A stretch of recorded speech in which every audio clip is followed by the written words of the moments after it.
போடா நைய புடை முடியல. நல்லா சாப்பிடுறான், சாப்பிட்றான். கறி மீன் மாட்டுக்கறி எல்லாம் சாப்பிட்றான். சாப்பிட்டு அடா போடா உடைய பிடிச்சு விடுவான். அண்ணா முத்தோர இது சரியா வருமா முத்தோர? உங்களை பார்த்தா எனக்கு பாவமா அழுகையா வருது முத்தோர. என் வாக்ககத்துல எந்த கொம்பனால அங்க வாக்கு எண்ணும் போது நாம் தமிழர் கட்சி முன்னிலை என்று வரணும். அவ்வளவுதான். எழுதி வச்சுக்க. இன்னும் 10 ஆண்டுகளில் என் தலைவன் படம் இல்லாத எதுவும் இருக்கு நிறுவிடலாம் போவேன். எழுதி வச்சுக்க. இன்னும் 10 ஆண்டுகளில் என் தலைவன் படம் இல்லாத எதுவும் இருக்கு நிறுவிடலாம் போவேன். சாதிக்கு ரத்த வெறி உண்டு, ரத்தத்துக்கு சாதி வெறி கிடையாது. அதனாலதான் நம்ம பிள்ளைகளுக்கு படிப்பிக்கிறோம், நாங்க சாதி பார்த்து பழக மாட்டோம், சாதி பார்க்கிறவனோட பழகவே மாட்டோம். அவங்க ஏன் இந்த பாராளுமன்ற உறுப்பினர்கள் சட்டமன்ற உறுப்பினர்கள் கொடுங்க, அமைச்சர் பெருமக்களை தாங்க, நான் அவங்க கிட்ட கொஞ்சம் பேசணும்னு சொல்லல. அவருக்கு தெரியும் அது பதரா ஆயிருச்சு. பதருக்குள் நெல்மணியை தேடுவதை விட நாமே உழுது விதைச்சு நல்ல நெல்மணிகளை அறுவடை செய்து கொள்வது மேல். அததான் யார் செய்யறா? உங்கள் முன்னவன் செய்துகிட்டு இருக்கேன். நான் போய் அந்த கட்சியிலிருந்து 4 பேரை இழுக்கிறது, இந்த கட்சியிலிருந்து திமிரோட நிக்கிறேன்னா காரணம் என்ன? இது நான் விதைச்சு வளர்த்த மணி, அறுவடை செய்த நெல்மணி.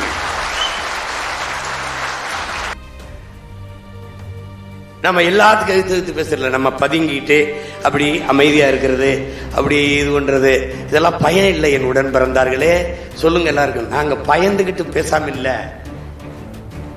இல்லையா? உன்னை எதுக்குற அளவுக்கு உனக்கு தகுதி இல்லை, நான் உன்னை எதுக்கு நிக்கிற அளவுக்கு. எனக்கு நண்பனா இருக்கிறதுக்கு, தம்பி தங்கச்சியா இருக்கிறதுக்கு ஒரு தகுதியும் தேவையில்லை.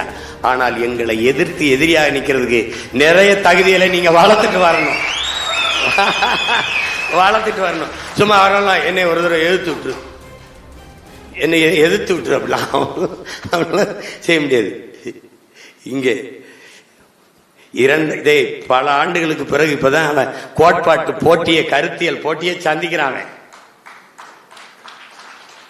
அவன் பெரியார் இல்லாம அரசியலே இல்லை இந்த மண்ணில். அது உங்களுக்கு தெரியுமா? உங்களுக்கு அவரால் எங்களுக்கு ஒரு அரசியலும் இல்லைன்ட்டேன். நீ பெரிய புரட்சியாளன்டா, உலகத்துல தடை செஞ்சுட்டான்டா. தலைவர் பிரபாகரன் சொன்னா சிறைடா. போட்டு போட்டு பார்த்து சோர்வடைய வச்சன பத்தியா? நீ அடிச்சவனே டயர்டானது பத்தியா தம்பி? அதெல்லாம் அடிச்ச கைப்புள்ளையே அப்படின்னா அடிவான அந்த கதையா அடிச்சு சொன்னான். சிறையில போட்டு போட்டு போட்டு போட்டு இதுக்கு மேல இவனை என்ன செய்யறது? விடுப்பா, போயா போயா அப்படின்னு. இப்ப என்ன தெரியுமில்ல, இனிமேதான் ஆரம்பிப்பேன் ஆட்டத்தை. அண்ணன் அவன் என்னை விட்டுருப்பா, என்னை விட்டு வா, என்னை வெல்லவே முடியாது, சரணடைச்சிரு, வழி கிடையாது. சும்மாதான் பேசிட்டு கிடப்பான். அவர் இல்லைன்னா இவர் இல்லைன்னா டேய் அவன் இறக்கிட்டான் அந்த கொடியை, திருப்பி அதே கொடி அவர் வைக்க கூடாது, தடை சென்னா அவரையே வச்சு பதிவு செஞ்சு அவரையே தலைவர்னு வச்சு தெரு தெருவா பேசி எத்தனை பேர். அவரை மட்டும் நீங்க விட்டீங்கன்னா இன்னும் உங்களுக்கு நிறைய ஓட்டு விடும். அந்த ஓட்டு வேணாம். அந்த என் தலைவன் இல்லாது எனக்கு தத்துவம் இல்லை, தத்துவம் இல்லைன்னா எனக்கு அரசியல் இல்லை. அதனால வேணாம். ஏன்னா நீ தருதலைகளை எல்லாம் தலைவன் வச்சு சுத்துவ, தன் இன விடுதலைக்கு தலையவே கொடுக்க நின்னவன் தன்மானமிக்க மறவன் தமிழின வரலாற்றில் என் தலைவன் மட்டும்தான். அவனை விட்டுட்டு அரசியல் செய், அரிசி வியாபாரம் கூட பார்த்து பொழைச்சுக்கிறேன். அவனை விட்டுட்டு இந்த வேலையை செய்ய முடியாது. எழுதிட்டோம்ல, பிறக்கிற பிள்ளைகள்லாம் பேர் சொல்லி பிறக்குது, பிரபாகரன் பிரபாகரன். அப்படி பிறந்த பிள்ளைகள் பெரியப்பா மாமா தலைவன் சொல்லி போறாங்க. யாரா அது? யாரா? என் மயன் சொல்லாவது தான் பெரியப்பாங்கிறான். அதெல்லாம் காலத்தை மாற்றிக் கொண்டிருக்கிறோம். தலைவரோடு எடுத்த படத்தை பெட்டிக்குள்ள வச்சு குழிய தோண்டி பூமிக்குள்ள புதைச்சவர்களா இருக்கிறாங்க. எடுத்த படத்தை போட்டு ஒட்டி பாப்பம்டா வாடா அப்படின்னு போட்டு அடிச்சு கனடால கைது பண்ணிட்டு புரட்டி புரட்டி 2 பெரிய புத்தகத்தை வச்சு புரட்டி புரட்டி புரட்டி புரட்டி வந்து கடைசியா இந்த 2 பேரும் நிக்கிற படத்துக்கு வந்துட்டான். இது வந்து கொடிய symbol of LTTE. No, our forefather flag. நான் சண்டை போடுறேன், ரொம்ப நேரம் சண்டை போடுறேன். அவனுக்கு இல்லை, என் பரம்பரை கொடி இது சோலாஸ். அவனுக்கு ஒன்றும் புரியல. சரி, இதை விட்டான். இது யாருன்னு கேட்டாப்ல, இது என்ன அப்படின்னு. My elder, my brother, our leader அப்படின்னா அப்படி யோசிக்கிறான். கடைசி பக்கம் 2 பேரும் எதை எடுத்துட்டாங்க வச்சிருக்காப்ல, இது என்ன அப்படின்னு. அவர் லீடர். எனக்கு மட்டும் இல்லை, ஒரு 13 கோடி தமிழனுக்கு அவன் ஒருத்தன் தான் தலைவர்.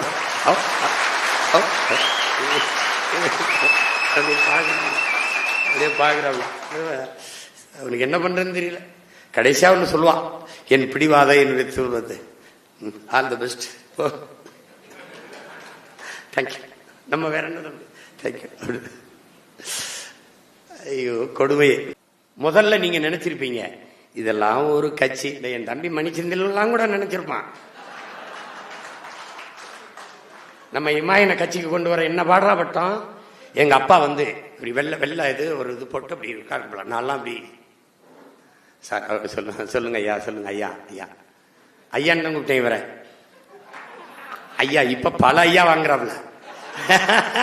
ஐயா ஐயா ஐயா கல்லூரி அவர் பாராட்டுறாப்ல நம்ம வேலையெல்லாம். சரிங்க, ரொம்ப நன்றிங்க அப்படின்னு. எங்க கல்லூரி விழாவுக்கு நீங்க வரணும், பேசுறோம் அப்படின்னு சொல்றாப்ல. ஒவ்வொருத்தரா கொண்டாந்து கெதி சேர்த்தோம்.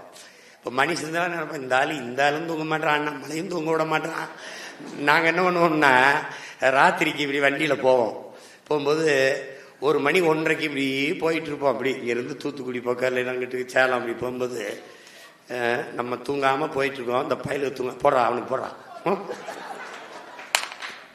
போடு, எவன் முடிச்சுக்கிட்டு இருக்கான்னு பார்ப்போம். ஏன்னா விழிப்புணர்வே விடுதலையின் முதல் படிங்கிறார் தலைவர்.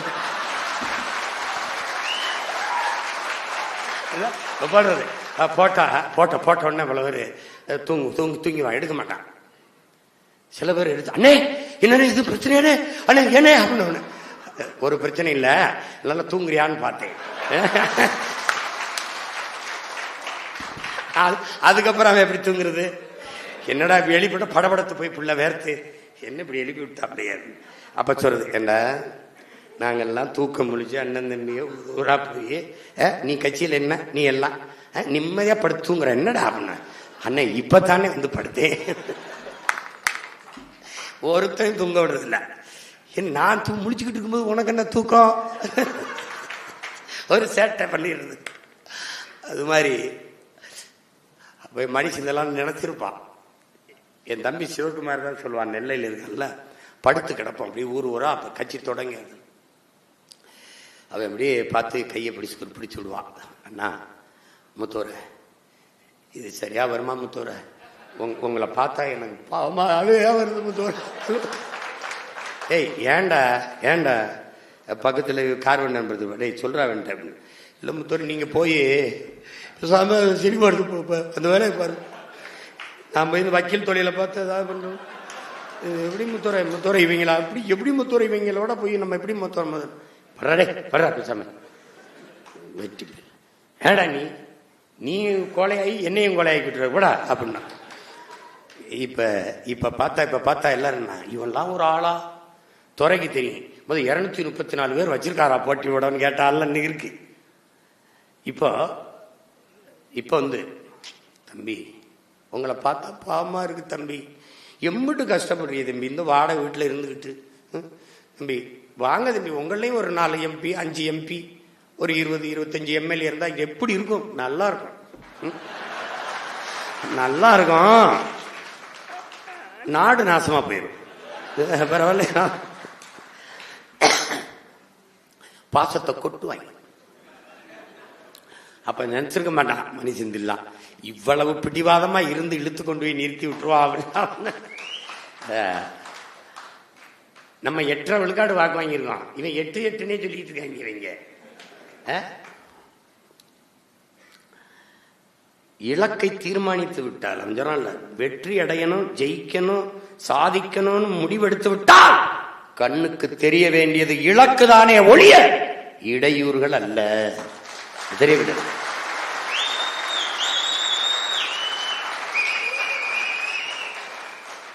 அர்ஜுனன்ட்ட வெள்ள கொடுத்து, அர்ஜுனா குருவி, அங்க ஒரு குருவி இருக்கு, அந்த குருவின்னு முதல்ல போன கவஞ்சிருந்து கிளை தெரியுது, கிளைக்கு எல்லாம் ஒரு குருவி தெரியுதுன்னா, அடுத்து ஒருத்தன் குருவி ரெக்க தெரியுதுன்னா, அர்ஜுனன்ட்ட கேட்டான் என்ன தெரியுது, இந்த குருவியின் கண்ணு தெரியுதுன்ட்டான். அவ்வளவு கூர்மையாக இலக்கு வைக்கணும், குருவி வைக்கணும், விட்டுறக்கூடாது. தேர்தல் நிக்க வாய்ப்பு கொடுத்தா வேலை செய்வேன், இல்லைன்னா வெளியில போயிருவேன் அப்படின்னா என்னை மாதிரி மகிழ்ச்சி அடையவே வேணும் கிடையாது. என்ன நினைப்பேன் தொலைஞ்சான் துரோகி. எப்படி நினைப்பேன்? தொலைஞ்சான் துரோகின்னு. இதை கொடுத்தால்தான், இந்த பொறுப்பை தந்தால்தான் என்று சொல்பவன் இந்த படைக்கு பொருத்தமானவன் அல்ல. இந்த எண்ணத்தில் வளருகிற நீ ஒரு நாள் உயர்ந்த பொறுப்புக்கு, அரசு பணியிலே அல்லது சட்டமன்ற உறுப்பினர் அல்லது பாராளுமன்ற உறுப்பினர் அல்லது அமைச்சா வந்தா நீ என்ன செய்வ? இதை தந்தால் தான் செய்வேன். புரியுதா? அந்த எண்ணத்தில் தான் ஊழல் லஞ்சத்திற்கான விதை உண்டப்படுது. என்னை மாநிலத்தில் போட்டால் தான் நான் வேலை செய்வேன். அப்படிலாம் ஒண்ணு விடுது. என் இலக்கு, நீ எந்த கொம்பனாம இரு, கட்சி உனக்கு கொடுக்கிற வேலை உன் வாக்ககத்தில் வெற்றி வாக்கு, அதை போய் செய். நீ எங்க ஓட்டு போடுவ? நீ மாநிலத்தில் பெரிய பொறுப்புல இருக்க, மாநில ஒருங்கிணைப்பு, சரி. சாதாரண மாணவ பாசறை தம்பி, அவன் வாக்கு செலுத்துற வாக்ககத்துல அதிக வாக்க வாங்கி, நீ வாக்கு செலுத்துற வாக்ககத்துல நீ அதிக வாக்கு வாங்காம தோத்து போயிட்டா அந்த பொறுப்புல என்ன மதிப்பு இருக்குன்னு யோசிப்பாரு. அவன் ஜிரிப்பான், என்ன மாநிலம் என்ன? அப்ப கட்சி பொறுப்பில் ஒரு மதிப்பும் இல்லை, கள பொறுப்பில் தான் மதிப்பு இருக்கு. உன் வாக்ககத்தில் வெற்றி வாக்கை பெற்றுவிட்டா அப்ப வாடா முன்னாடி வந்து கேள்வி எழுற. என்ன அப்புறம்? உனக்கு கேள்வி கேட்க தகுதி தானாக வந்துவிடும், தலைமையேற்கிற தகுதி உனக்கு தானாக வந்துடும்.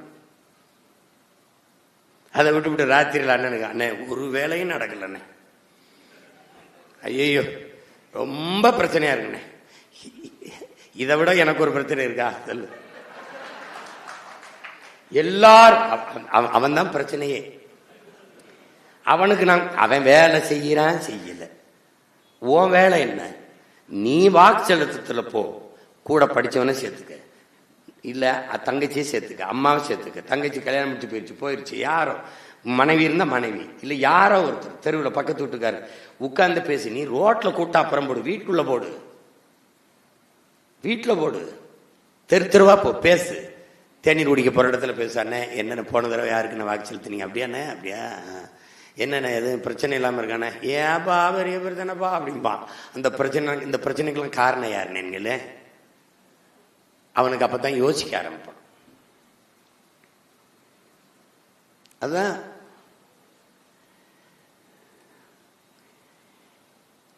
நீ மக்களுக்கான பிரச்சனை, அந்த பிரச்சனைக்கான காரணத்தை நீ சிந்திக்க தொடங்கிவிட்டால் அன்றிருந்தான்னா நீ வாழ தொடங்குகிறாய்ங்கிறான். நீ அன்னைக்குதான் வாழவே ஆரம்பிக்கிற. நீ அப்ப நீங்க செய்து கொண்டிருக்கிற வேலை சாதாரண வேலையில் ஒரு கட்சி, அந்த கட்சியில நாம இளைஞர் பாசல் இருக்கோம், மாணவர் பாசல் இருக்கோம், இல்ல குருதி கொடையில் இருக்கோம், சுற்றுச்சூழல் இருக்கோம், அது இல்லை.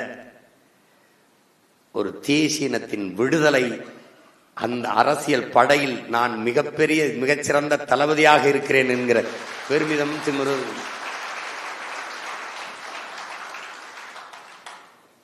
பல பேர் என்னிடத்த சொல்றாங்க, ஒரு தமிழ்ல பேசிட்டா நீங்க நாம் தமிழர் கட்சியில இருக்கிறீங்களான்னு கேட்கிறான்னு. இந்த நாட்டில் எத்தனையோ அரசியல் கட்சிகள் இருக்குது, ஆனால் ஆகச்சிறந்த 2 படையை வைத்திருக்குது, 3 படை. ஒன்று சுற்றுச்சூழல், குருதி கொடை, கையூட்டு ஊழல் ஒழிப்பு. இது 2ஐயும் படைப்பிரிவா வச்சிருக்கிற ஒரு அரசியல் இயக்கம் நாம் தமிழர் கட்சி தான். குருதி கொடை கொடுக்கும் தமிழர் படை என்று பல லட்சக்கணக்கான அழகு யூனிட் ரத்தத்தை கொடுத்து சாதியை ஏற்றதால் கற்ற சமத்துவம் எங்க நடக்குது? குருதி கொடுக்கறதுல தான் இருக்குது. ஏன்னா மருத்துவமனையில் படுத்துக்கிட்டு அந்த ரத்தம் எந்த சாதிக்கிறப்ப ரத்தம் சாமி அதை பார்த்து ஏன் சாதியா இருந்தா ஏத்துங்கன்னு எவனும் சொல்றதில்லை. எதையும் சட்னி ஏற்றி காப்பாத்துங்கன்னு தான் சொல்லுவான். அதனாலதான் அதை நாங்க செய்யறோம். ஏன்னா சாதிக்கு ரத்த வெறி உண்டு, ரத்தத்துக்கு சாதி வெறி கிடையாது. அதனாலதான் நம்ம பிள்ளைகளுக்கு படிப்பிக்கிறோம், நாங்க சாதி பார்த்து பழக மாட்டோம், சாதி பார்க்கிறவனோட பழகவே மாட்டோம். எங்களுக்கு சாதி தீண்டாமை கிடையாது, சாதியே தீண்டாமை தான். புரியுது? ஆனவ கொலை பண்ணிடுறான். நான் போய் சொன்னேன், ஏய் சாதிக்கு கொலை பண்ணாதரா, சாதிய கொலை பண்றா, தயவு செய்து சாதியை கொலை பண்ணுங்கடா. அற்ப சாதி மதத்தை கூட கடக்க முடியாத நீ எதையும் கடந்து போய் வெல்ல முடியாது, எந்த இலக்கையும் தொட முடியாது. இந்த தமிழ் சமூகம் தாழ்ந்து விழுந்ததுக்கு பெரிய 2 வில்லன் இருக்கான, பெரிய 2 காரணம் இதுதான். இது 2 தான். அதுதான் தன்னின பகைன்னு நம்ம முன்னோர்கள் சொல்றாங்க. தன்னைத்தானே தாழ்த்தி வீழ்த்துவது, அதை என்னரும் தம்பி தங்கைகள் கடந்து வரணும். அது அழுக்கு, அதை அப்படியே தூக்கிட்டே அலையக்கூடாது. அது சிந்தனையில் படிஞ்சிருக்கிற அழுக்கு. தமிழ் ஒரு பேரன்பின் தாய். அந்த தாயின் பிள்ளைகளுக்குள்ளேயே அன்பு இல்லைன்னா அவ எப்படி அந்த இனம் மேம்பட்டு வாழுங்கிறத என்னரும் தம்பி தங்கைகள் சிந்திச்சு பார்க்கணும். இங்கெல்லாம் என் தம்பி இதெல்லாம் சொன்னான், வெற்றி செல்லன் மணி செந்தில்லாம் அண்ணன் எங்களை அப்படி இப்படிலாம். எனக்கு இப்பவும் அவரை பார்த்தாலே ஒரு வியப்பா தான் இருக்கு. இத்தனை கூட்டத்துக்குள்ள நம்மளை எப்படா தூக்கிட்டு போனாப்புல அடையாளம் கண்டு அப்படின்னு. இது உங்களை மாதிரி தானே, நானும் எல்லாரும் மாதிரி தான் பேசிட்டு இருந்தேன். ஈழத்தை ஆதரிச்சேன், ஈழத்தை இது பண்ண எல்லாரும் கூட தான் பேசிட்டு இருந்தேன். இந்த கூட்டத்துக்குள்ள இவன் தான் சரியான ஆள்னு எப்படி கூட்டிட்டு போனாரு, அதுதான் இன்னைக்கும் வியப்பா இருக்கும். நீங்க எல்லாம் என்னை சொல்லும் போது எனக்கு கண்ணீரா வரும். அவரை தான் நினைப்பேன். அவர் சொல்றத பார்க்கும்போது எப்படி இந்த வேலைக்கு நம்ம பொருத்தமா இருப்போம், எப்படி சரியா இருக்கும், நம்மளை போய் இதை செய்ய சொல்றாரு அப்படின்னு. அதை நான் அடிக்கடி சொல்லுவல, அண்ணே நான் என் வீட்டு வாலி கிணத்துல விழுந்துருச்சுந்தாண்டா எடுக்கிறதுக்கு குதிச்சே, மூலிகை போகும்போதானே தெரியுது என் பரம்பரையே மூலிகை கிடக்குன்ட்டு. அப்ப வழி இல்லாம சரி இறங்கிட்டோம் அடிச்சிருவோம் அப்படின்னு. அதனால எப்பவுமே நம்முடைய தலைவர் நமக்கு வியப்பு. நீங்கள் நாமெல்லாம் ஒரு பெருமிதமும் திமிரும் நமக்கு இருக்குன்னா உலகத்தில் எந்த இனத்திற்கும் கிடைக்காத தலைவன் நமக்கு கிடைத்திருக்கான். அப்படிப்பட்ட ஒரு தலைவன் கிடைச்சிருக்கான். தத்துவம்லாம் தனியா தேடாத, அவனே ஒரு தத்துவம் தான். அவன் தத்துவமாக வாழ்ந்தவன். அவன் வாழ்க்கையே நமக்கு ஒரு வரலாறு, அதுவே வழிகாட்டும். என்னரும் பிள்ளைகளே, நம் பாட்டன் பாரதி ஒளிபடைத்த கன்னி நாய், உறுதி கொண்ட நெஞ்சி நாய்ங்கிறான். எதுக்கு இளைஞர்களை நீங்க நல்லா யோசிச்சு பாருங்க. ஐயா அப்துல் கலாம் எண்ணற்ற கல்லூரிகளில் பள்ளிக்கூடங்களில் சென்று மாணவ பிள்ளைகள்கிட்ட பேசினாங்க. அவங்க ஏன் இந்த பாராளுமன்ற உறுப்பினர்கள், சட்டமன்ற உறுப்பினர்கள் கொடுங்க, அமைச்சர் பெருமக்களை தாங்க, நான் அவங்க கிட்ட கொஞ்சம் பேசணும்னு சொல்லல. அவருக்கு தெரியும் அது பதரா ஆயிருச்சு. பதருக்குள் நெல்மணியை தேடுவதை விட நாமே உழுது விதைச்சு நல்ல நெல்மணிகளை அறுவடை செய்து கொள்வது மேல். அததான் யார் செய்யறா? உங்கள் முன்னவன் செய்துட்டு இருக்கேன். நான் போய் அந்த கட்சியிலிருந்து 4 பேரை இழுக்கிறது, இந்த கட்சியிலிருந்து திமிரோட நிக்கிறேன்னா காரணம் என்ன? இது நான் விதைச்சு வளர்த்த மணி, அறுவடை செய்த நெல்மணி. அன்பு பிள்ளைகளே, நாம் பெற்றிருக்கிற ஒவ்வொரு வாக்கும் உலகத்தை எந்த கொம்பனாலும் தொட முடியாத மிக மதிப்பு மிக்க வாக்குகள். விலை உயர்ந்த வாக்கை பெற்றவன் நாம் தான். பல்வேறு நாடுகளில் பரவி வாழக்கூடிய நம்ம உடன் பிறந்தார்கள் ₹1,00,000 மேலே செலவு பண்ணி ஒத்தை வாக்கை செலுத்தி விட்டு செல்கிறார்கள் என்றால் எவ்வளவு மதிப்புமிக்க வாக்கு. பணத்திற்கு இல்லாது தான் பிறந்த இனத்திற்கு மக்கள் செலுத்தியிருக்கிறார்கள் என்றால் மிகவும் மதிப்புமிக்க வாக்கு. காசுக்கு இல்லாத எளிய பிள்ளைகள் முன்வைத்த கருத்திற்கு வாக்கை செலுத்தியிருக்கிறார்கள் என்றால் மிகவும் மிகவும் மதிப்பு மிக்கது.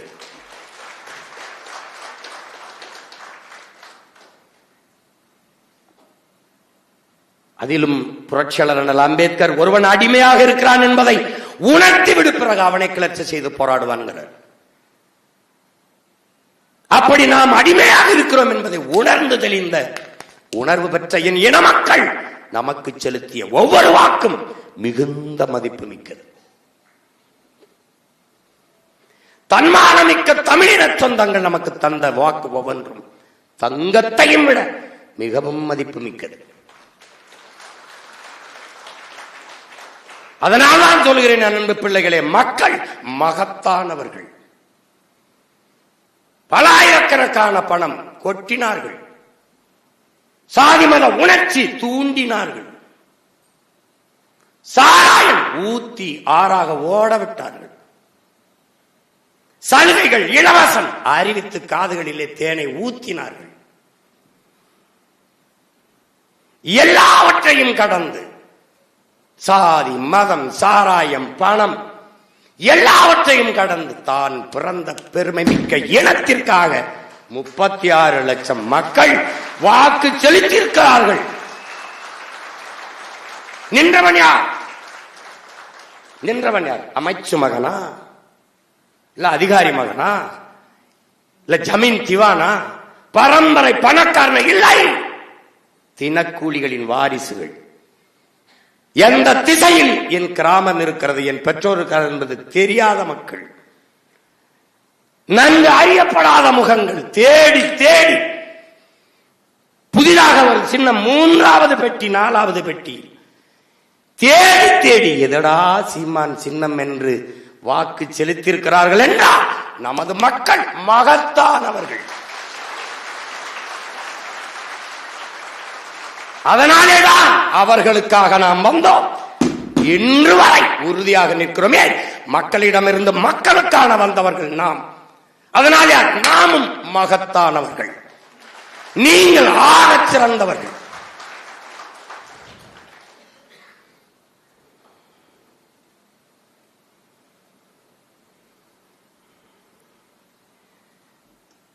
அன்பு பிள்ளைகளே, ஒரு தேசம் திரையரங்குகளில் கூடுகிற கூட்டம் குறைந்து, கேளிக்கையில் பொழுதுபோக்கில் நாட்டம் குறைந்து, அறிவு தேடலில் நூலகங்களில் கூட்டம் கூடுமானால் அது அறிவை தேடி ஓடுகிறது. அண்ணல் அம்பேத்கர் அறிவை தேடி ஓடுங்கள், நாளைய வரலாறு உங்கள் நிழலை தேடி ஓடி வருங்கிறது. சொல்வதற்கு அவர் யார்? ஏன் அவர் ஓடியவர். படுக்கிற இடம் கூட படிக்கிற இடத்திற்கு பக்கத்தில் இருக்க வேண்டும் என்று நூலகம் இருக்கிற இடத்திற்கு அருகிலேயே அறை எடுத்து தங்கிய அறிஞன் அண்ணல் அம்பேத்கர். ஐயா, இறை என்பது 10,000 மைல் பயணத்தில் எழுதியிருக்காரு, தொடக்கத்தில் எழுதியிருக்காரு. என் உடன் வந்தவனே, எடுத்தவனே எழுதியிருக்கார். சீன பொன்மொழி, ஒரு மனிதன் தன் வாழ்நாளில் 10,000 மைல் பயணித்திருக்க வேண்டும், 10,000 புத்தகங்களாவது படித்திருக்க வேண்டும். இது எதுக்கு சொல்றேன்? நீங்கள் படிக்க வேண்டும் என்பதற்காக சொல்றேன்.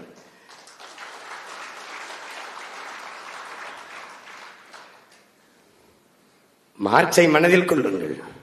2000 ஆண்டுகளில் இவனை போல ஒரு சிந்தனையாளன் பிறந்ததும் இல்லை, பிறக்கப் போவதும் இல்லை என்று சொன்ன மரண நொடி வரை மாணவனாகத்தான் இருப்பேன். தான் கற்றுக்கிட்டே இருப்பேன். இந்த நேரத்தில் தான் படிக்கணும், இந்த நேரத்தில் எந்த நேரத்திலும் படிக்க, கிடைக்க நேரமெல்லாம் படி.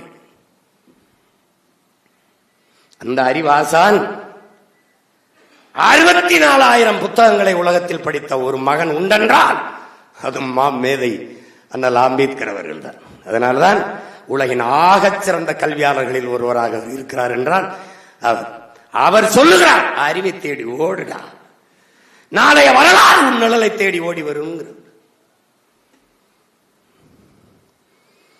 அப்படி ஒரு சமூகம் நூலகத்தில் கூட்டம் நிரம்பி வழிகிறது என்றால் அது அறிவு சமூகம்.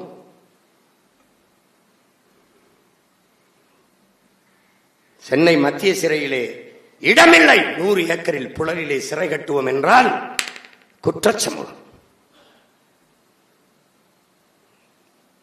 இங்க கூட 100 கோடியில் நூலகம் கட்டியிருக்கு. எல்லோரும் கூட்டம் முடிந்து அப்படியே போகும். எத்தனை பேர் அமர்ந்து படிக்கிறார்கள் என்று பார்ப்போம். நின்று பேச வழி இல்லாத 2 காதலர்கள் வேணா உட்கார்ந்து பேசிட்டு இருப்பாங்க. ஏன் படிக்கிற பழக்கத்தை வீழ்த்தி குடிக்கிற வழக்கத்தை தூக்கி நிறுத்தியது திராவிட தீயவர்கள் ஆட்சி. அதனாலதான் சொல்றோம், தெருவுக்கு 2 படிப்பவன் இருக்க வேண்டிய இடங்களில் எல்லாம் குடிப்பழக்கத்தை நிறுவியவர்கள் இவர்கள். ஆனா தெருவுக்கு நாங்க தான் படிக்க வச்சோம், நாங்க தான் படிக்க வச்சோம், நாங்க தான் படிக்க வச்சோம். படிக்க வச்சவன் போயிட்டான். குடிக்க வைத்தவர்கள் படிக்க வைத்தோம் என்று பீத்திக் கொண்டு அலைகிறார்கள்.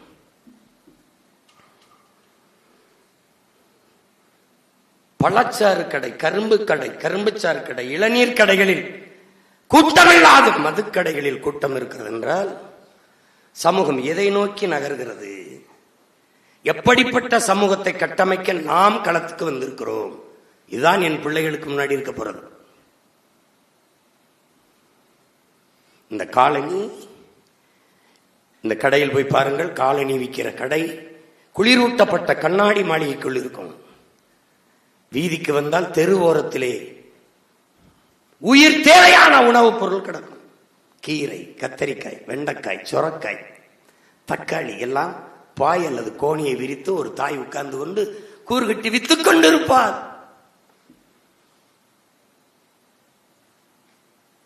எப்படி இருக்கு? அப்ப சமூகம் எதை நோக்கி போகுது? எப்படி போயிட்டு இருக்கு? அப்ப மாற்றம் எது? தலைகீழ் மாற்றம். புரட்சி என்றால் என்ன? தலைகீழ் மாற்றம். வரலாற்றின் கால சக்கரம் சுழன்று கொண்டேதான் இருக்கிறது என்கிறார் நமது உயிர் தலைவர். அதை தங்கை தாரிகா கூட சொன்னாங்க பாருங்க. இந்த கால சக்கரம் சுழன்று கொண்டே இருக்கிற போது கீழே இருப்பது மேலே வரும், மேலே இருப்பது கீழே வரும். அதைத்தான் நாம் என்ன சார் இன்னைக்கு வீதியில் நின்று கத்திக்கொண்டு போராடி கொண்டிருக்கிற நாம் ஒரு நாள் மேலே வருவோம். மேலே இருக்கிற அவன் ஒரு நாள் வீதிக்கு வருவான். இதற்கு பேர் தான் தலைகீழ் மாற்றம். அப்ப அது இங்க இது அங்கேயுமா தூக்கி வைக்கணும். அப்ப என்ன மாற்றம் வேணும்? பழச்சாறு கடையில கூட்டம். ஐயோ, டாஸ்மார்க்க திறந்தா எடுக்கிறான் மக்கள் ஓட்டம். மாறுதல். விடுமுறை நாளா, பள்ளி முடிந்தது, கல்லூரி முடிந்ததா, பிள்ளைகள் அறிவு தேடலில் நூலகத்தில் பிதுங்கி வழிகிறார்கள். அறிவார்ந்த சமூகம். இந்த மாறுதல்களை உருவாக்குவதுதான் உங்களின் வேலை. அதனால்தான் மாற்றம் என்பது சொல் அல்ல செயல் என்று சொல்றோம். நீங்களே அன்பு பிள்ளைகளே, ஆள் மாற்றத்திற்கு, ஆட்சி மாற்றத்திற்கு வந்தவர்கள் அல்ல, ஆட்சி முறை மாற்றத்திற்கு வந்தவர்கள். இந்த ஆளை தூக்கி இந்த ஆளை மாற்றுறது, இந்த ஆளை தூக்கி அது இல்ல. என் அன்பு தம்பி தங்கைகளே, ஒரே மண், ஒரே அச்சு. இதில் எவன் உட்கார்ந்து அறுத்தாலும் செங்கல் ஒரே மாதிரி தான் வரும். ஒன்னு அச்ச மாத்தணும், இல்ல மண்ணை மாத்தணும். இப்ப நாம என்ன செய்யறோம்? ரெண்டுமே மாத்திரம். அப்ப புதிய ஒன்று வரும். அதான் எது? புதிய ஒரு தேசம் செய்வோம். மக்கள் புரட்சியால் அதை உறுதி செய்வோம். இதுக்கு யார் தேவைப்படுது? அதெல்லாம் பாட்டம் சொல்றான். ஒளி படைத்த கன்னி நாய் வா, உறுதி கொண்ட நெஞ்சி நாய் வா, களிபடைத்த மொழியினாய் யாரு? தமிழ் பிள்ளையே வா, களிபடைத்த மொழியினாய் வா, கடுமை கொண்ட தோழினாய், வலுவான தோள்களை கொண்டவன் வா. அவனே சொல்றான், உடலினை உறுதி செய்கிறான். உடலினை உறுதி செய். எண்ணுவது உயர்ந்து சொன்னவன் ஊன் விரும்பு என்று சொல்லவில்லை, ஊன் மிக விரும்புகிறான். நல்லா சாப்பிடுறான், சாப்பிடுறான். கறி, மீன், மாட்டுக்கறி எல்லாம் சாப்பிடுறான். சாப்பிட்டு அட போடா, உடலினை உறுதி செய். அழகு எது? முகிழ்க்கும் தசையிடை அரும்புவதே அழகுங்கிறான் தமிழ் தென்றல் திருவிக. என்ன சொல்றான்? முகிழ்க்கும் தசையிட கட்டுக்கட்டா இருக்குண்டா, அப்படி மசில்ஸ் அப்படி நிக்கணும்டா, அவன் தான்டா அழகு, அதான்டா அழகுங்கிறான். முருகன் ஏன் அழகு? முருகன் என்றால் என்ன? முருகன் என்றால் என்ன? அழகன். அழகன் என்றால் முருகன். காடுகளில் மலைகளில் ஏறி ஏறி ஓடி ஓடி முறுக்கேறி இன்னைக்கெல்லாம் நீ கஷ்டப்பட்டு உருவாக்குற சிக்ஸ் பேக் அன்னைக்கு அப்படி நின்னா அதனால முருகன். அதனால முருகன் அழகன். நீ இதுக்கு முன்னாடி ஒரு முருகனை கும்பிட்டு இருந்த, பிடிச்சி வச்ச கொலக்கட்டை மாதிரி நின்று வேலை இப்படி வச்சுட்டு சாத்தி வச்சு நின்று பார்த்திருக்கடா. அவன் பேரை நான் வந்தேன், போடுறா பாட்டனை, போடுறா கட்ஸ் சிக்ஸ் பேக் போடுறா, வேலை புறா அப்படி இப்ப நீ எங்க பழைய முருகனை காட்டு பார்ப்போம், காட்டு பார்ப்போம். ஏன்? அவன் பேரை நிறுவிட்டேன். இனி எந்த காலத்திலயும் அதை நீ பார்க்க முடியாது. நானே பாக்குறேன், ஒரு பாறை வந்து போயிட்டு பின்னாடி எங்கால் நின்று என்னை பார்த்து இருக்கிறாள், இல்லடா போயிட்டு வரேன் அப்படின்னு. எவன் நாட்காட்டி அடிச்சாலும், எவன் திருமணத்தை அழைப்பதில் அடிச்சாலும் அங்க எங்கால் தான் இருக்கான். எழுதி வச்சுக்க. இன்னும் 10 ஆண்டுகளில் என் தலைவன் படம் இல்லாத எதுவும் இருக்கு, நிறுவிட்டுதான் போவேன். நான் நிறுவுவேன்.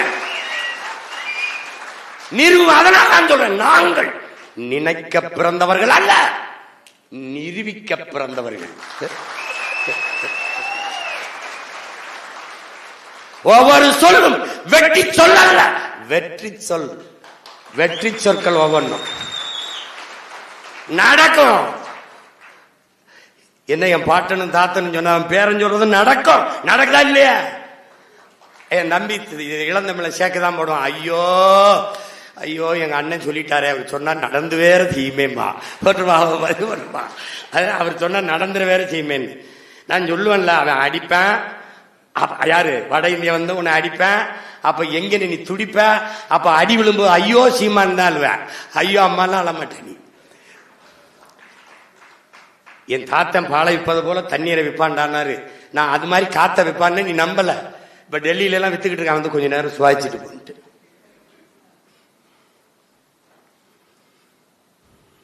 இதனால இது நடக்கும். உறுதி கொண்ட நெஞ்சினாய் வா. கொடுமை கண்ட தோழி நல்ல வலிமையான தோல் கொண்டான். தெளிவு படைத்த மதியனாங்கிறான். நல்ல சிந்திக்கக்கூடிய. அதான் சொல்றான், சொல்லுவது தெளிந்து சொல், செய்வது துணிந்து செய்கிறான் பாரதி. நமக்கு தான் கடிப்பிக்கிறான், அத நமக்கு தான் கற்பிக்கிறான். உடலை நீ உறுதி செய், ஏறுபோல் நட, நேர்வட பேசு, புறம் பேசாத, அது பண்ணாத. என்ன நீ அன்னைக்கு இப்படி சொன்னியாமே, கடைசியா நமக்கு ஒண்ணு போட்டான் பாத்தியா, நைய புடை நினைப்பது முடியுங்கிறான். எப்படி சொல்றான்? போடா அப்பதான் முடியுங்கிறான். எங்கால கொல்பவன் வெல்வன். இவ்வளவுலாம் தத்துவம் அவர் படிச்சு கிடிச்சு எல்லாம் சொல்லிக்கிட்டு இருக்க மாட்டாப்ல. கொல்பவன் வெல்வன், அவ்வளவுதான். சர்வைவல் ஆஃப் ஃபிட்டஸ்ட், தகுதி உள்ளவை தப்பி பிழைக்கும். தன்னை தற்காத்துக் கொள்ள கூட முடியாதவன் வாழ்வதில் அர்த்தம் இல்லைங்கிறான் டார்வின். நீ இப்ப என்ன தகுதி உள்ளவனா மாற போறியா இல்லையா? மாற போறியா இல்லையா? இதாங்க இருக்கிறது. ஐயா அப்துல் கலாம் அவர்கள் அக்னி சிறகுகள் எழுதியிருப்பாங்க. தன்னுடைய மேலதிகாரியை பார்க்க செல்கிறார். அவர் வர சொல்லிட்டாரு. அவர் மாடியிலிருந்து இறங்கி வரணும். அது வர காத்திருக்கிறாரு. காத்திருக்கும் போது அந்த மேசையில ஒரு புத்தகம் கிடக்குது. அந்த புத்தகத்தை புரட்டினா அதுல அறிஞர் பெர்னாட்ஸாவோடது. அதுல ஒரு தத்துவம் இருக்குது. என்ன சொல்லுனா, உலகில் பெரும்பாலான மக்கள் உலகம் போற போக்கிலேயே போக நினைக்கிறார்கள். அதில் யாராவது ஒருவன் தான் இந்த உலகத்தை தன் போக்கில் திருப்ப நினைக்கிறான். அது தொடக்கத்தில் அவன் ரொம்ப விமர்சிக்கப்படுறான், எள்ளி நகையறப்படுறான், ஏசப்படுறான், பேசப்படுறான். ஆனாலும் பாருங்கள், இந்த உலகம் பெற்றிருக்கிற இத்தனை மாறுதலுக்கும் காரணம் உலகத்தை தன் போக்கிலே திருப்ப நினைத்தவன் தாங்கிறான். அப்படிதான் மார்க்ஸ், அப்படிதான் லெனின், அப்படிதான் பிளாட்டோ, அப்படிதான் அரிஸ்டாட்டில், அப்படிதான் சாக்ரட்டிஸ், அப்படித்தான் ஃபிடல் காஸ்ட்ரோ, அப்படிதான் சேகுவேரா, அப்படிதான் அம்பேத்கர், அப்படிதான் பூலே, அப்படிதான் புத்தன், அப்படிதான் எல்லாரும், அப்படிதான் நபிகள் நாயகம், அப்படிதான் இறைமகன் இயேசு, அப்படிதான் இறை தூதர் செல்லவர்கள், எல்லாரும் அப்படிதான். அப்படித்தான் நம் உயிர் தலைவன் மேதகு பிரபாகரன் அவர்கள். அவன் எப்படி மாறுதலை செய்தான்? எல்லோரும் அடிமையாக வாழ்வதே அருமையான சுதந்திரம் என்று எண்ணிக்கொண்டு கொண்டிருந்த இன மக்கள் இடத்திலே அடிமையாக வாழ்வதை விட சுதந்திரமாக சாவது என்று சிந்தித்தவன் அவன்தான். அதுவும் அந்த சுதந்திரத்திற்காக போராடி சாவது மிகவும் மேன்மையானது, புனிதமானது என்று சிந்தித்தவனும் அவன்தான். அவன்தான் நீனும் நானும் இங்கே மாறுதலுக்கான சிந்தனையோடு கூடி நிற்க காரணம் அவன்தான்.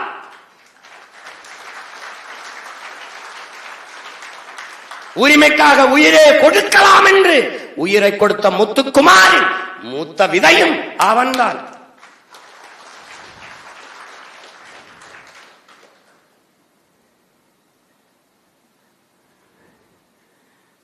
அதனால நீங்க இதெல்லாம் சாத்தியமான உலகத்தில் எதையும் தனி மனிதன் கருத்து என்று தள்ளி வைத்து விட முடியாது. ஏன்? உலகில் இதிகாசங்கள், புராணங்கள், காப்பியங்கள், காவியங்கள், தத்துவங்கள் எல்லாம் தனி ஒரு மனிதனால் சொல்லப்பட்டது. இன்னைக்கு நாம சொல்றோம், நாளைக்கு 400 பேர், அப்புறம் 4000 பேர், அப்புறம் 40 லட்சம் பேர், இப்ப நாளைக்கு 4 கோடி பேர், அப்புறம் நாடே சொல்லும், அப்புறம் உலகம் சொல்லும். இந்த கோட்பாட்டை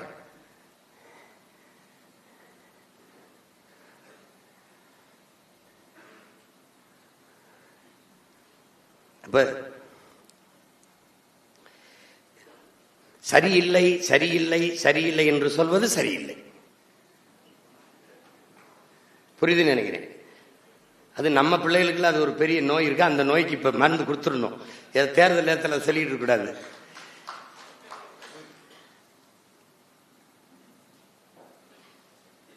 ஏன்னா இந்த நோய் எனக்கு இருந்தது, அதனால நான் சொல்றேன்.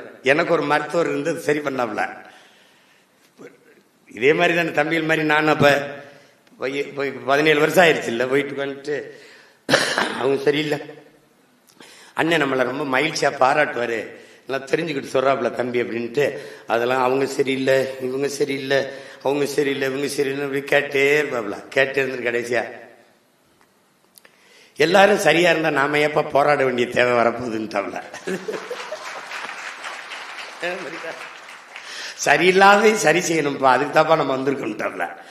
எப்படி எப்படி எப்படி பேசுவாப்புல ஒரு. அதான் என் பிள்ளைகளுக்கு நான் சொல்றேன், டேய் சரியில்லைன்னு சொல்லிட்டு இருக்காதரா, நீ சரியா இருக்கே இறங்கி செஞ்சிருப்பா, அவ்வளவுதான்ப்பா. அததான் திரும்ப திரும்ப சொல்றது என்ன மக்களுக்கு, எளிதானதை செய்யாதீர்கள், சரியானதை செய்யுங்கள்.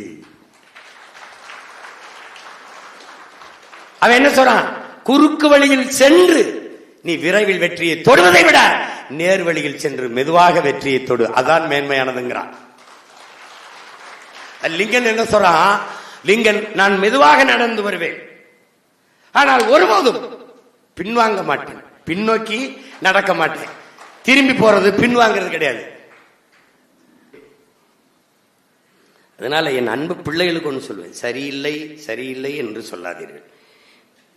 பிழை யாருடையதாகவும் இருக்கட்டும், யாருடையதாகவும் பிழை இருக்கட்டும், திருத்துபவர்கள் நீங்களாக இருக்கும்.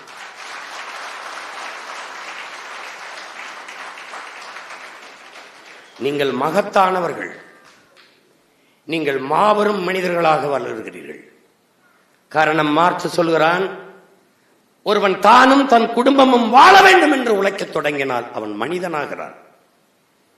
தானும் தன் குடும்பமும் வாழ்வது போல தான் பிறந்த பெருமைமிக்க சமூகமும் இனமும் வாழ வேண்டும் என்று உழைக்கத் தொடங்கினால் அவன் மாமனிதனாகிறான் என்கிறார். நீங்கள் அப்படி பார்த்தால் ஒவ்வொருவரும் மாபெரும் மனிதர்கள்.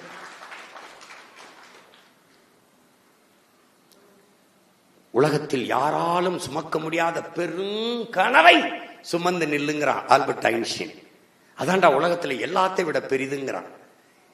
நீங்க அப்படிப்பட்ட ஒரு கனவை சுமந்து நிற்கிறீர்கள். அது என்ன? அடிமை அன்னை தமிழ் சமூகத்தின் விடுதலை என்கிற மிகப்பெரிய கனவை சுமந்து நிற்கிறீர்கள். தமிழ் தேச அரசியல்னா ஏதோ வேற்றுக்கிறாங்க சொல் போல சொல்லுவோம். அப்படி என் அன்பு பிள்ளைகளே, நாடு தமிழ்நாடு, அப்படியே தேசம் தமிழ் தேசம். தமிழ் தேசம் என்று சொல்வதையே பிரிவினைவாதம் வா. யார் சொல்லுவா? தெலுங்கு தேசம் என்று கட்சி வச்சார்ல ஐயா என் டி ராமராவ், அந்த கட்சியோட கூட்டணி வச்சவன் தான் பேசுவான். தெலுங்கு தேசம் அந்த கட்சியோட கூட்டணி வச்சவன் தமிழ் தேசம் பிரிவினைவாதம்.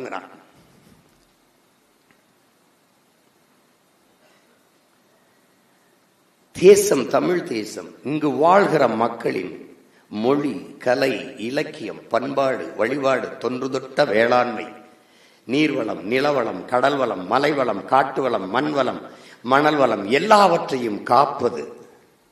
கல்வி, கல்விக்கேற்ற வேலை, வேலைக்கேற்ற சம்பளம், அதை கொண்டு வாழ்கிற பெருமைமிக்க வாழ்வு. தொழில் வளர்ச்சி, பொருளாதார மேம்பாடு, பெண்ணிய உரிமை, இதையெல்லாம் காப்பது. இதற்கெல்லாம் ஒரு அரசியல், அந்த அரசியல் தமிழ் தேச அரசியல். அவ்வளவுதான். உன் கனவு எங்கள் திருநாட்டில் எங்கள் நல்ல ஆட்சியே, இவ்வளவுதான். கொள்கை என்ன, கோட்பாடு என்ன, ஒரே இதுல முடிச்சுட்டா நம்ம தாத்தேன். ரொம்பலாம் நம்ம பிள்ளைய சிரமப்படக்கூடாதுன்னு. அந்த ஆட்சி எப்படி இருக்கும்? பசி, பஞ்சம், ஊழல், லஞ்சம், கொலை, கொள்ளை, சாதிய இழிவு, தீண்டாமை, அடக்குமுறை, ஒடுக்குமுறை, மது, மத போதை, பெண்ணி அடிமைத்தனம், இது ஏதுமற்ற தூய ஒரு தேசம் செய்வோம். மக்கள் புரட்சியால் அதை உறுதி செய்வோம். இதுதான். அதை தான் நம்ம முழக்கமா என்ன சொல்றோம்? புதிய ஒரு தேசம் செய்வோம், மக்கள் புரட்சியால் அதை உறுதி செய்வோம். இதுதான் நமது கனவு. இவ்வளவு பேசுறோம்ல, அதை ஒரே முடிக்கிறார். எங்கள் திருநாட்டில் எங்கள் நல்லாட்சி.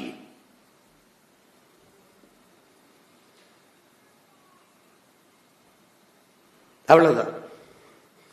நீங்கள் ஆட்சி மாற்றத்திற்கு வந்தவர்கள் அல்ல,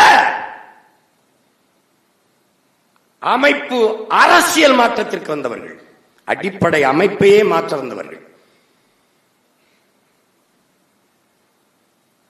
இவர்கள் கட்சி அரசியல், தேர்தல் அரசியல் செய்வார்கள். நீங்கள் மக்கள் அரசியல் செய்ய வந்தவர்கள். இவர்கள் செய்தி அரசியல், விளம்பர அரசியல் செய்வார்கள். நாம் செயல் அரசியல், சேவை அரசியல் செய்ய வந்தவர்கள். வேறுபாடு நிறைய இருக்கிறது.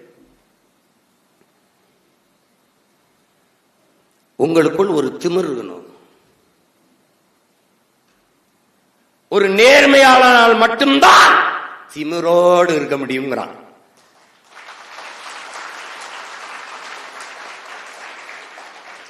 அதனாலதான் சொல்றேன், நீங்க திமிரோடு இருங்க. ஏனால் நீங்கள் ஒவ்வொருவரும் ஆக சிறந்த நேர்மையாளர்கள். இல்லைன்னா எளிய மகன் என்னையை தேடி என் கைகளை பிடித்து என்னை வலிமைப்படுத்த நின்றிருக்க மாட்டீர்கள்.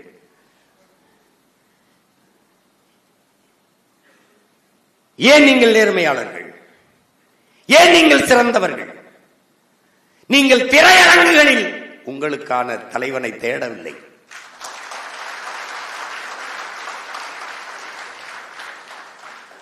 பொழுதுபோக்கு தளத்தில் உங்களுக்கான தலைவனை தேடாமல் போராட்ட களத்தில் உங்களுக்கான தலைவனை தேடியதால் நீங்கள் சிறந்தவர்கள், நேர்மையாளர்.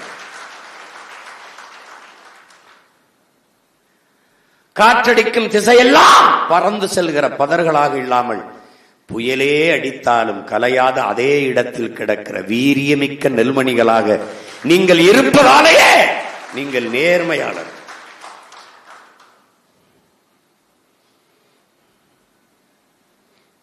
என்னரும் தம்பி தங்கைகளே, நீங்கள் இருப்பாய் தமிழா நெருப்பாய் என்று உணர்ச்சி பாவலர் அண்ணன் காசி ஆனந்தன் சொன்னது போல ஒரு நெருப்பை போல நீங்கள் இருக்க வேண்டும். தம்பி ஹிம்லர் கூட அதுதான் குறிப்பிட்டார். தொடங்கும் போது ஒருவர் 10ஆவும் 10 100ஆவும் பகைவர் நடுங்கும் படையாவும் என்ற கோட்பாட்டை முன்வைத்தேன். நான் கட்சியில் இருக்கிறேன், மகிழ்ச்சி. என்ன எத்தனை பேர் கட்சியில் இருக்கான், அது வளர்ச்சி. அப்ப என்ன செய்யணும்? நெருப்பாக மாற வேண்டும். ஏன்? எதனோடு நெருப்பு சேருகிறதோ அதை தன்னியல்புக்கு மாற்றும். அப்ப இன விடுதலை களத்திலே நீங்கள் ஒவ்வொருவரும் பெரும் நெருப்பாக பற்றி பற்றி பரவணும். நம் நோக்கம் என்ன? நம்முடைய அரசியல் என்ன? நம் இலக்கு என்ன? நம் பயணம் எதை நோக்கியது? இதை எடுத்து எடுத்து உடன் படித்தவர்கள், உடன் பிறந்தவர்கள், தோழர்கள், நண்பர்கள் எல்லாரிடத்திலும் பேசி பேசி பேசி பேசி பற்ற வைத்துக் கொண்டே இருக்க வேண்டும்.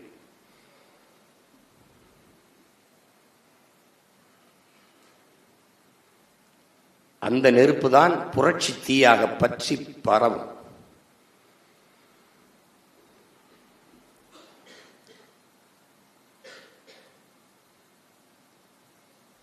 இங்கே பேசிய தம்பிகள் கூட குறிப்பிட்டார்கள். வீரத்துறவி விவேகானந்தர் அவர்கள்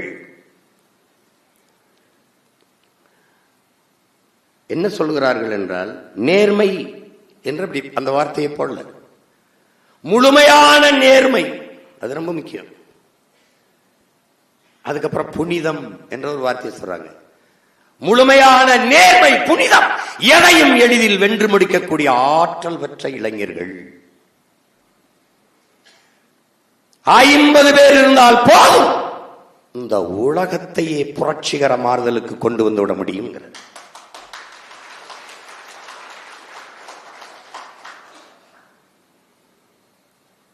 அப்படிப்பட்ட மாறுதலை நம்மால் செய்துவிட முடியும்.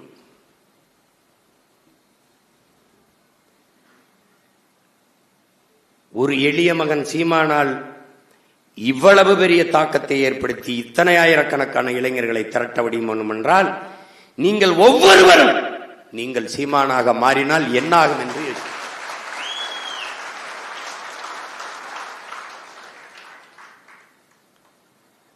அநீதிக்கு எதிரான புரட்சி தீயை பற்ற வையுங்கள். இதைத்தான் இறைமகன் இயேசு கற்பிக்கிறார்.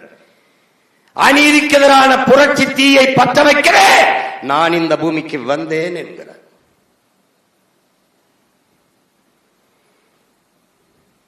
தீமையை எப்படி ஒழிப்பீர்கள் நபிகளாரே? எப்படி ஒழிப்பீர்கள் நபிகளாரே? நன்மையை வைத்துத்தான், நேர்மையை வைத்துத்தான். நெருப்பை நெருப்பை வைத்து அணைக்க முடியாது, நீரை வைத்துத்தான். அப்படி நேர்மையின் பக்கம், நன்மையின் பக்கம் நிற்கிற நீங்கள் பற்றி பரவுங்கள்.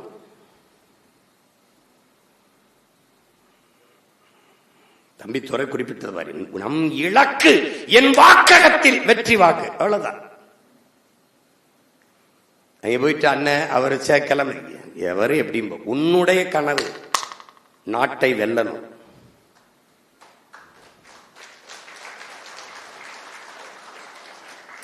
முடியல, என் தொகுதியை வெல்லணும். முடியல, என் பூத்துல நான் வெல்லணும், என் வாக்ககத்தை நான் வெல்லணும். இதுதான் ஒவ்வொரு வீரனுக்கும் இலக்கா இருக்கும்.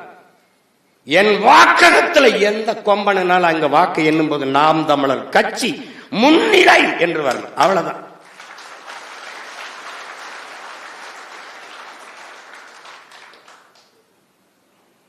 ஏன் உனக்கு வெறி இருக்கணுங்கிற? அவன் அற்ப ஓட்டுக்கானவன், நீ இந்த நாட்டுக்கானவன். ஓட்டை குறிவைப்பவன் நாட்டை பற்றி கவலைப்பட மாட்டான். மக்கள் நலன்லாம் அவனுக்கு தெரியாது, அதெல்லாம் தெரியாது,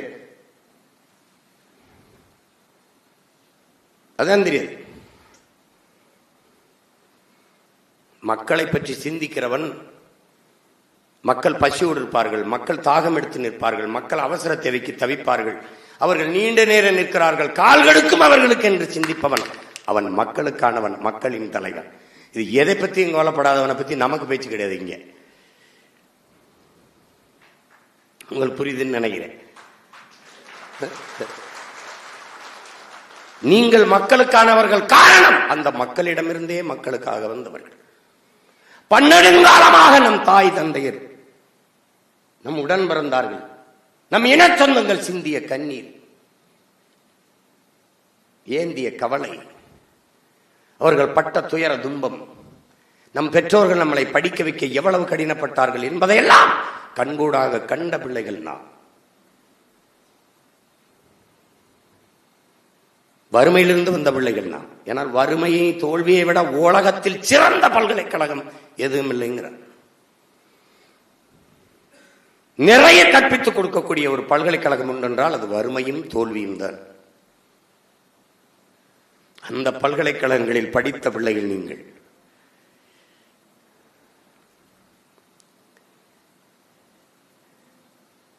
அதனால் இந்த இலக்கை குறிவைத்து என்னரும் தம்பி தங்கைகள் களத்தில் நிற்கணும். தம்பி ஹிம்லர் சொன்னது போல 26 தேர்தலில் இளைஞர்களுக்கு அதிக வாய்ப்பை நாம் கொடுக்கிறோம். ஏற்கனவே இருந்தவர் அவர் நின்னார், அவருக்கு வாய்ப்பு. இது திராவிட கழகங்கள், திராவிட இயக்கங்கள்ல பிறந்திலிருந்து சாகிற வர ஒரே ஒருத்தனை அங்கேயே நிக்கிறதுக்கு வந்து அது அப்படி இல்லை.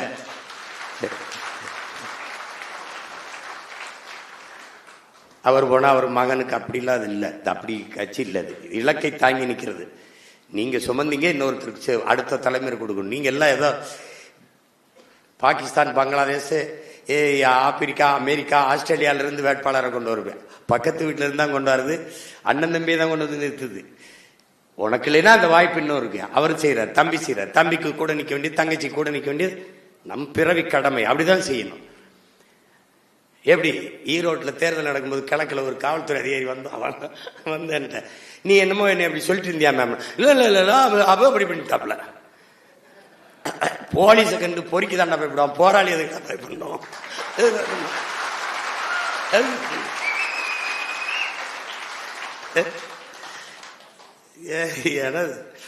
திணறிட்டாப்ல தம்பி உட்கார்ந்துருந்தான்ல. அவர் எதிர்பார்க்கல, ஏதோ சொன்னீங்களாமே அப்படின்னு. அதான் என் பாட்டை என்ன சொல்றான், நேர்வட்ட பேசுறான்.